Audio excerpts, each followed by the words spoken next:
Di sebuah desa kecil yang terletak di tepi sungai, penduduk hidup dengan damai, meskipun selalu dihantui oleh legenda lama tentang hantu sungai. Konon, setiap kali air sungai meluap di musim hujan, seseorang akan hilang tanpa jejak. Orang-orang percaya bahwa roh penasaran dari masa lalu sungai itu, yang dikenal sebagai Siti, mencari jiwa-jiwa untuk menemaninya. Legenda ini bermula dari kisah seorang gadis yang tewas secara misterius puluhan tahun lalu. Ia dituduh sebagai penyebab banjir besar yang menghancurkan desa, dan tubuhnya diikat batu lalu ditenggelamkan di sungai oleh penduduk. Namun, setelah kematiannya, serangkaian peristiwa aneh mulai terjadi. Jeritan malam terdengar dari arah sungai, airnya berubah menjadi merah di hari tertentu, dan mereka yang berjalan terlalu dekat sering mengaku melihat bayangan putih di antara riak air. Cerita dimulai ketika Dian, seorang jurnalis muda, kembali ke desa itu setelah bertahun-tahun tinggal di kota. Ia kembali untuk mengurus rumah peninggalan almarhum kakeknya yang terletak tidak jauh dari sungai. Namun, malam pertama Dian di sana sudah dipenuhi kejadian aneh, suara tangisan di tengah malam, bau anyir yang datang tanpa sebab, dan jejak kaki basah di depan pintu rumahnya.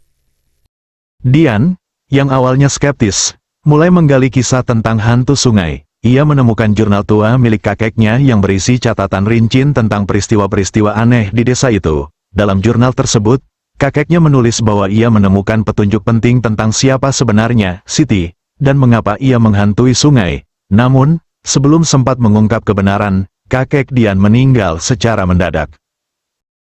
Kini, Dian merasa bahwa ia harus melanjutkan penyelidikan tersebut. Namun, semakin ia mendekati kebenaran, semakin sering ia merasa diikuti oleh sesuatu yang tak terlihat. Pada satu malam, ia mendapati pintu rumahnya terbuka, dan dari jauh, ia melihat sosok perempuan berambut panjang berdiri di tepi sungai sambil melambaikan tangan ke arahnya. Dian pun menghadapi dilema, akankah ia terus menggali misteri ini dengan risiko nyawanya sendiri? Apakah hantu sungai benar-benar roh pendendam, atau ada rahasia lain yang tersembunyi di balik legenda ini? Dian memutuskan untuk tinggal lebih lama di desa untuk menyelidiki misteri yang sudah lama menggelayut di benak penduduk.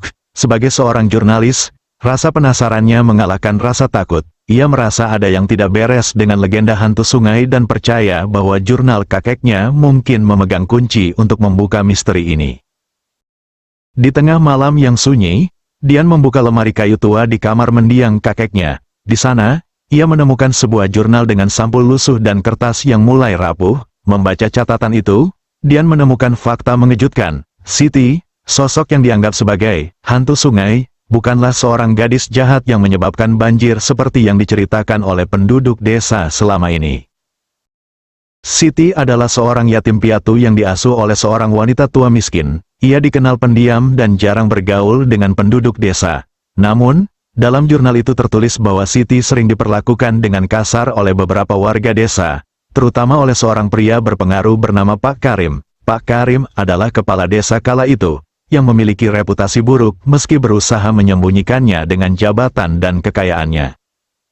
Kakek Dian mencatat bahwa pada suatu malam, sebelum Siti dituduh sebagai penyebab banjir besar, ia mendengar kabar bahwa Siti melihat sesuatu yang tidak seharusnya. Ada dugaan bahwa ia mengetahui rahasia gelap Pak Karim, yang membuat hidupnya berakhir tragis. Di tengah kebingungannya, Dian memutuskan untuk mendatangi Kiai Aziz, seorang ustaz yang dihormati di desa. Kiai Aziz adalah teman lama kakek Dian dan satu-satunya orang yang masih hidup yang mungkin mengetahui kebenaran di balik cerita Siti. Kiai Aziz awalnya enggan membicarakan hal itu. Ada alasan mengapa legenda ini dibiarkan hidup. Nak, katanya sambil menatap sungai yang mengalir pelan di bawah sinar bulan. Kadang, kebenaran lebih menyakitkan daripada kebohongan.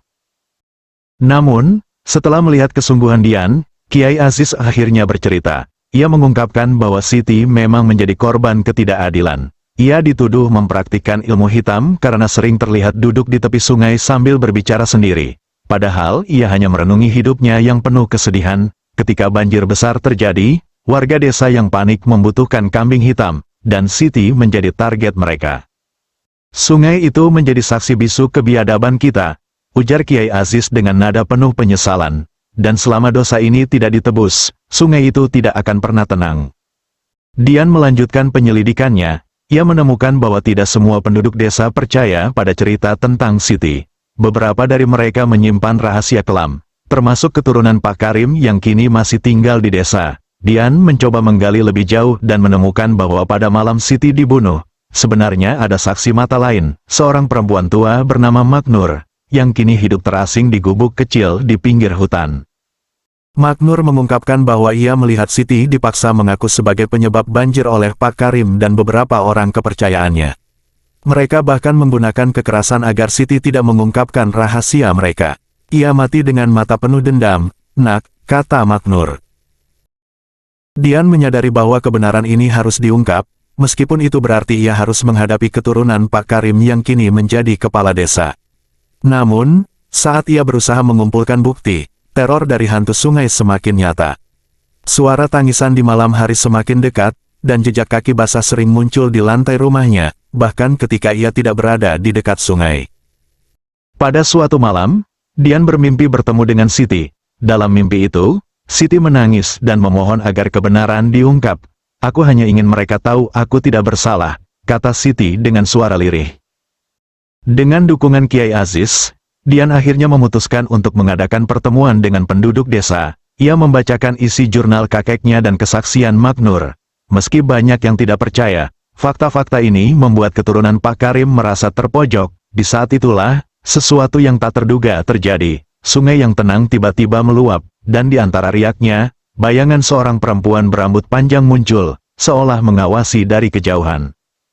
Dian akhirnya berhasil mengungkap kebenaran. Dengan dorongan Kiai Aziz, para penduduk desa melakukan doa bersama di tepi sungai untuk memohon ampunan atas dosa leluhur mereka. Setelah itu, teror dari hantu sungai perlahan menghilang. Namun, Dian tahu, kehadiran Siti tidak sepenuhnya pergi. Ia tetap menjadi penjaga sungai, memastikan bahwa kebenaran tidak akan lagi dikubur oleh ketidakadilan. Dian meninggalkan desa dengan rasa lega, membawa jurnal kakeknya sebagai bukti perjuangan seorang korban yang akhirnya mendapatkan keadilan. Dian telah berhasil mengungkap fakta bahwa Siti adalah korban ketidakadilan, dan desanya kini mulai sadar akan dosa yang diwariskan leluhur mereka. Namun, meski teror dari sungai mereda setelah doa bersama, kehadiran Siti tidak benar-benar hilang. Sungai tetap terasa dingin dan angker di malam hari, seolah ada sesuatu yang belum selesai. Dian, yang berniat kembali ke kota, malah terjebak lebih dalam di pusaran misteri ketika kejadian-kejadian aneh kembali muncul, bahkan lebih menyeramkan. Seminggu setelah doa bersama, salah satu penduduk desa, Pak Hasan, seorang nelayan tua, ditemukan tewas di dekat sungai. Tubuhnya dipenuhi luka seperti dicakar sesuatu, dan ekspresi wajahnya menunjukkan ketakutan luar biasa. Sebuah tanda aneh berbentuk lingkaran terlihat di tanah di dekat tubuhnya. Penduduk kembali ketakutan, mengira bahwa sungai masih marah. Dian, yang masih berada di desa untuk menyelesaikan dokumentasi tentang kisah Siti, merasa bahwa ada hal yang belum terungkap. Ia kembali ke jurnal kakeknya dan membaca lebih dalam. Dalam catatan itu, kakeknya pernah menulis tentang sebuah lokasi misterius di sepanjang aliran sungai yang disebut Mata Air Hitam. Konon, tempat itu adalah sumber dari kekuatan yang membuat sungai hidup. Dian merasa bahwa ia harus menemukan lokasi tersebut untuk mengakhiri misteri ini. Namun, Kiai Aziz memperingatkannya, mata air hitam bukan tempat biasa. Ada sesuatu yang lebih besar dari sekadar hantu Siti. Banyak yang mencoba ke sana, tapi tak pernah kembali. Dian tidak sendiri dalam petualangannya. Ia bertemu dengan Farhan, seorang pemuda desa yang bekerja sebagai guru ngaji dan memiliki ketertarikan pada sejarah lokal. Farhan menawarkan bantuan karena ia juga penasaran dengan legenda mata air hitam. Bersama Farhan dan Kiai Aziz, Dian mulai menelusuri peta desa kuno yang menunjukkan rute menuju tempat tersebut. Namun, saat mereka menggali lebih dalam, mereka menghadapi perlawanan dari keturunan Pak Karim, terutama Hendra, kepala desa yang berkuasa saat ini. Hendra marah karena Dian terus membongkar sejarah keluarganya, yang bisa merusak reputasinya. Ia memperingatkan Dian untuk meninggalkan desa, tetapi Dian menolak. Ketegangan meningkat ketika rumah Dian dirusak oleh orang-orang Hendra. Mereka menghancurkan beberapa barang, termasuk jurnal kakeknya. Namun, Dian berhasil menyelamatkan halaman-halaman penting yang memuat petunjuk tentang mata air hitam. Dian, Farhan, dan Kiai Aziz akhirnya berhasil mencapai lokasi mata air hitam, yang tersembunyi di hutan lebat di ujung desa. Tempat itu dipenuhi kabut dan suasana mencekam. Airnya berwarna hitam pekat, dan bau anyir menyengat terasa kuat. Di sana, mereka menemukan tanda-tanda ritual kuno, termasuk batu besar dengan ukiran simbol-simbol aneh. Kiai Aziz menjelaskan bahwa tempat itu kemungkinan digunakan untuk praktik ilmu hitam oleh leluhur desa. Dari ukiran yang mereka temukan, diketahui bahwa sungai ini dahulu adalah tempat persembahan roh-roh alam untuk meminta keberkahan. Namun, saat penduduk desa melupakan tradisi tersebut dan malah melakukan ketidakadilan terhadap Siti, sungai menjadi terkutuk. Namun, hal yang paling mengejutkan adalah fakta yang terungkap dari simbol-simbol di batu. Banjir besar yang menghancurkan desa dahulu bukan karena Siti, melainkan akibat dari ritual gelap yang dilakukan oleh Pak Karim dan kelompoknya. Mereka mencoba memanfaatkan kekuatan mata air hitam untuk memperkaya diri, tetapi ritual itu gagal dan menyebabkan sungai meluap, menghancurkan desa. Siti, yang mengetahui rencana mereka, menjadi korban karena mencoba memperingatkan penduduk desa. Saat mereka menyelidiki lebih jauh, air di sekitar mata air hitam mulai bergerak sendiri, dan suara-suara aneh terdengar. Dian melihat sosok Siti muncul di tengah kabut, tetapi kali ini ia tampak lebih marah daripada sebelumnya. Ia menunjuk ke arah mereka seolah ingin mengatakan sesuatu. Kiai Aziz mulai melafalkan doa-doa untuk menenangkan arwah Siti, tetapi tiba-tiba mereka diserang oleh bayangan-bayangan gelap yang muncul dari air. Bayangan itu bukan hanya Siti, tetapi roh-roh lain yang tampaknya terikat dengan tempat itu. Dian menyadari bahwa ini bukan sekadar misteri hantu, tetapi ada kekuatan jahat yang lebih besar yang harus mereka hadapi. Dian menemukan ukiran yang menyebutkan bahwa satu-satunya cara untuk menenangkan sungai adalah dengan menghancurkan batu ritual di tengah mata air hitam.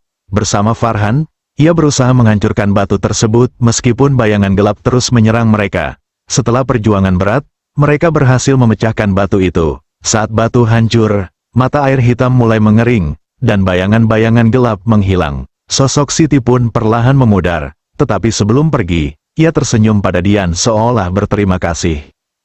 Setelah kejadian itu, desa perlahan kembali normal. Sungai menjadi lebih tenang, dan tidak ada lagi kejadian aneh. Penduduk desa, termasuk Hendra, mulai mengakui kesalahan leluhur mereka dan memutuskan untuk memperbaiki sejarah desa dengan membangun monumen kecil untuk mengenang Siti. Dian kembali ke kota dengan membawa kisah yang lebih dari sekadar legenda. Ia menulis buku tentang pengalamannya, bukan hanya untuk mengungkap misteri hantu sungai, tetapi juga sebagai pengingat bahwa kejahatan masa lalu akan selalu meninggalkan jejak jika tidak ditebus. Namun, di malam terakhirnya di desa, sebelum berangkat ke kota, Dian mendengar suara gemericik air di tepi sungai. Ketika ia melihat ke sana, ia melihat bayangan Siti berdiri sejenak sebelum menghilang ke dalam air. Kebenaran tidak pernah tenggelam, pikir Dian, sebelum meninggalkan desa dengan perasaan damai.